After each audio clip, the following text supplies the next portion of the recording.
नमस्कार. आजच्या बघायचं येतं नवी गणित भाग 1 त्याच्यामध्ये सराव संच 3.4 मधला प्रश्न क्रमांक पहिला आणि दुसरा आजच्या वेळेमध्ये आपल्याला बघायचा आहे. ओके, प्रश्न क्रमांक पहिला बघूया. x बरोबर 0 असताना x वर्ग वजा 5x अधिक 5 या बहुपदीची किंमत काढा. काय विचारलं त्यांनी? x बरोबर आपल्याला 0 घ्यायचं आहे आणि x वर्ग वजा 5x अधिक 5 या बहुपदीची आपल्याला किंमत काढायची. ओके, पहिला प्रश्न आपण बघूया. आता ही जी बहुपदी आहे, प्रश्न लिहित नाही, डायरेक्ट तुम्हाला ॲन्सरच काढून देतो.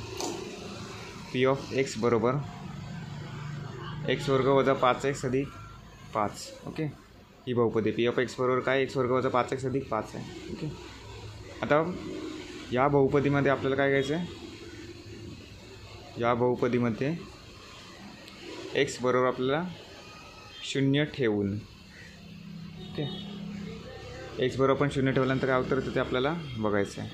म्हणून पी ऑफ आता एक्सच्या ठिकाणी आपल्याला 0 लिहायचं आहे. बरोबर, एक्सचा वर्ग म्हणजे 0चा वर्ग वजा 5 गुणिले 0 अधिक 5. ओके, आता 0चा वर्ग किती होतो? 0 वजा 5 गुणिले 0 0 अधिक 5. 0 0 नाही लिहिलं तरी पण चालतं, उत्तर आलं आहे 5. ओके, म्हणजे पहिल्या प्रश्नाचं उत्तर किती आलं आहे? 5. आता दुसरा प्रश्न बघूया आपण. दुसरा प्रश्न काय दिला आहे? जर पी ऑफ वाय बरोबर वाय वर्ग वजा 3y वर्गमूळ 2y अधिक 1 असेल तर पी ऑफ 3 वर्गमूळ 2 काढा. ओके, आता दुसरा प्रश्न आपण लिहून घेऊया इथे.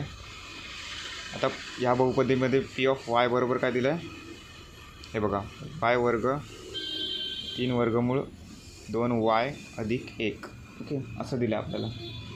आता आपल्याला काय काढायचं आहे? पी ऑफ 3 वर्गमूळ 2 घेतलं तर काय उत्तर आहे? हे बघा, म्हणजे वायच्या ठिकाणी आपल्याला काय घ्यायचं आहे? 3 वर्गमूळ 2. 3 वर्गमूळ 2चा वर्ग वजा 3 वर्गमूळ 2 गुणिले, हे बघा, वायच्या ठिकाणी परत 3 वर्गमूळ 2 लिहायचं आहे अधिक 1. आता ह्याचा वर्ग कसा काढणार आपण? पहिला 3चा वर्ग किती होतो? 9. त्याच्यानंतर ह्या वर्गमूळ 2चा वर्ग म्हणजे वर्गमूळ आणि वर्ग कॅन्सल होता आणि 2 शिल्लक राहतं. ओके, वजा 3 गुणिले 3 9 आणि वर्गमूळ 2 गुणिले वर्गमूळ 2, वर्गमूळ चिन्ह कॅन्सल होतं आणि 2 शिल्लक राहतं. ओके, अधिक 1.